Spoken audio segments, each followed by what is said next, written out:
I'm Joanna DeCellis. I'm the editor of CNRB's Chef to Chef magazine, and I'm here today with Joey Abitabilo, executive chef of Shelter Harbor Golf Club in Charleston, Rhode Island. Thanks for joining us today, Chef. Thanks, Joanna. It's fun to be here. Tell me a little bit about Shelter Harbor. How big is it? How many members do you have? What's food and beverage like there? It's a great club. I love it there. It'll be my 10th season, 345 members. We're capped currently. We've got a wait list. It's a very healthy club, and they use the club a lot. We don't have minimums. They come because they want to come. Nice. And I'm real happy there. Tell me about the food and beverage. What kind of a la carte dining do you offer? We don't have a pool. We're golf and dining. Okay. So it's a lot of fine dining a la carte. They really love that. And then it's dynamic events. So when we do events for the members, it's almost never a straight chafing dish buffet. You know, there's action stations, and we're searing tuna and slicing duck and things like that. Very cool. So it's very active. It is. Nice. So tell me what your culinary philosophy is. You know, I've looked at that a lot over the years, and I feel like I'm always changing it a little bit. For a while, I was so determined to be clever that I think it can actually be a bad thing. And I try and counsel younger chefs and cooks not to try to be overly clever. I think that tasty is the most important thing, that you just you want the food to say, oh my God, I just have to eat that food. That's what you want every dish to say. Now, if it can be a little bit clever on top of that, then awesome. Bonus. How do you train and mentor young culinarians?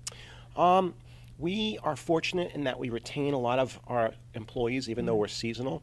We have more than 60% come back every year. So we have this, you know, this great culture of us. And when new people come, they're not just hearing it from me and our sous chef.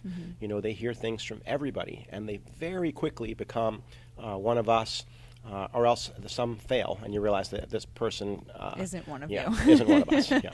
So what has been the most valuable piece of advice that you've received over the course of your career? One of my favorite ones is the GM at Shelter Harbor, who's a great GM.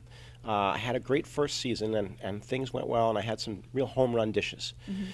So going into my second year, I said to him, hey, which of those dishes that were so good last year should I open with this year? And he said, I'm going to tell you what you're going to do. Don't do any of those dishes. And I was really surprised. I was like, these were like my best dishes. And he said, instead of being known as the chef who does those dishes, which half the membership will be tired of in 3 years and half the membership will say you can't ever take them off, be known as the chef who always writes new dishes.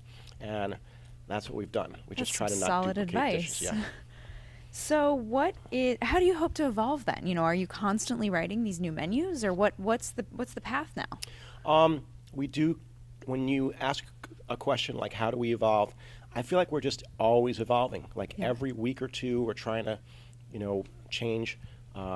Every 2 weeks we change about a quarter of the menu, or maybe a fifth of the menu. And then sometimes we have some dishes make a really good run, and we, you know, let those go a little longer. But we just try to be really agile and just take advantage of everything that we can do. And you know, this year we really want to focus on surprises and do things that the members never saw coming. Very cool. What is your favorite kitchen hack?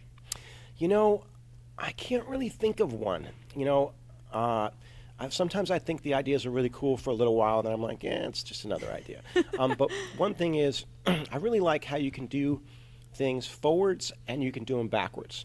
So like sous vide, for example, you actually apply the sear after the cook.